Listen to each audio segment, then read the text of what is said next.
Hertz is reportedly getting rid of 20,000 of their EVs and replacing them with gasoline ones. Now, a disclaimer here that's important. I used to work at Enterprise Rent-A-Car quite a few years back for a year and a half, and I got to see just how things work. And this was just before that Model 3s were a common thing to show up. We didn't really have, well, it was before the Model 3, so we didn't have EVs in our fleet.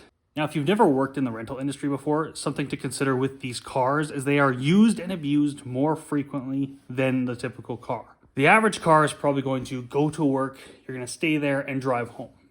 That's the majority of its life, and then on the weekends it'll be a little busier. Every rental vehicle is basically used most days that it's rented out. The only days it doesn't drive are the days that it's not being rented, sitting on the lot. There's two big reasons that the CEO of Hertz gave for getting rid of these cars, and the fact they're used more frequently kind of ties into why these matter. The first being is that they're more expensive to replace. And they get bumped and scratched up, as rental cars usually do.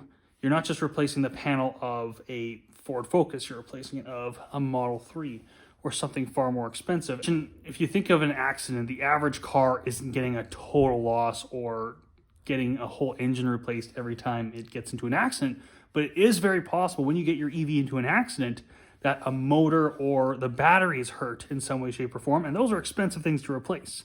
And depending on how they've configured the insurance on Hertz, it probably varies state to state, that can get really expensive really quickly. And part of the reason everything is so expensive is not just because it's EVs, but because the majority of their EV fleet is Teslas, and Teslas are just more expensive to replace than most cars generally right now. The second big reason that the CEO gave was to do with depreciation. So amongst those 20,000 vehicles, they're expected to lose, or they expect to lose when they sell them off, around $12,000 per car. That's working out to around $245 million, and that was the number they gave. And they largely blame this on Tesla. So you might not know this if you don't own a Tesla or aren't in their space, but they actually lowered the price on their cars, which on the surface sounds great, but it does two things. One, it screws over the customers who you bought a vehicle from because the value of their car is now significantly less than what it was.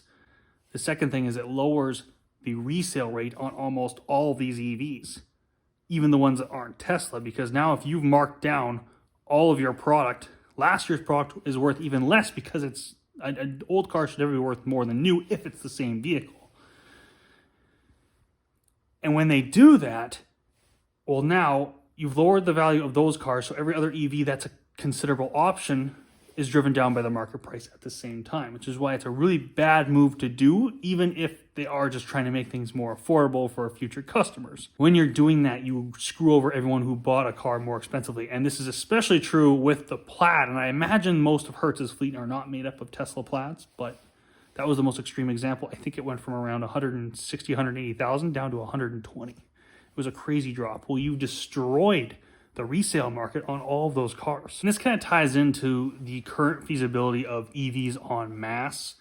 If major rental companies like Hertz, and it would be interesting to see what Avis and Budget and Enterprise do. I know Enterprise, I think, is 7% of all new car sales in North America go to Enterprise, which is a crazy number. So when these companies start making decisions like this, it's a real tell on what the whole used market is going to do. Because by dumping 20,000 cars onto the used market, that alone is going to drive the price down of some of these cars, guaranteed. Will more of the rental companies follow suit when they say, hey, Hertz is doing this? It probably makes sense if we did. Hard to say. The opposite could totally happen. Enterprise or Budget could nail on the fact that, hey, these guys don't have EVs. We still do, and we can offer that to customers. It could go completely the other direction for them just as a marketing tool.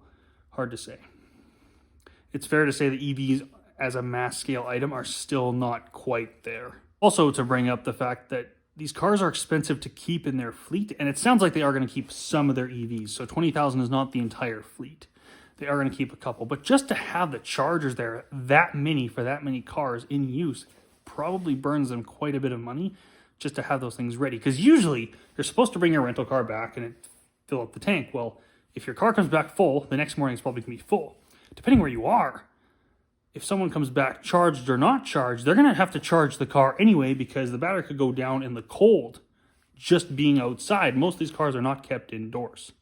So I imagine there's a electricity and energy cost just to have these cars around, whereas the only time you're filling up rental vehicles with fuel, you are charging the customer. I don't know how that works. If they're charging for the battery not being depleted, not being perfectly charged, because wherever they would have to charge it, they have to bring it there, and immediately it's going to lose range. Hard to say. Either way, it just makes it a real frustrating situation for these companies, I'm sure. Either way, if news like this interests you, what's happening in the automotive space, I have a link to my newsletter below. It's specifically in commercial-based automotive scene, and also a really big fan of trucks. So if you like that kind of stuff, follow me there.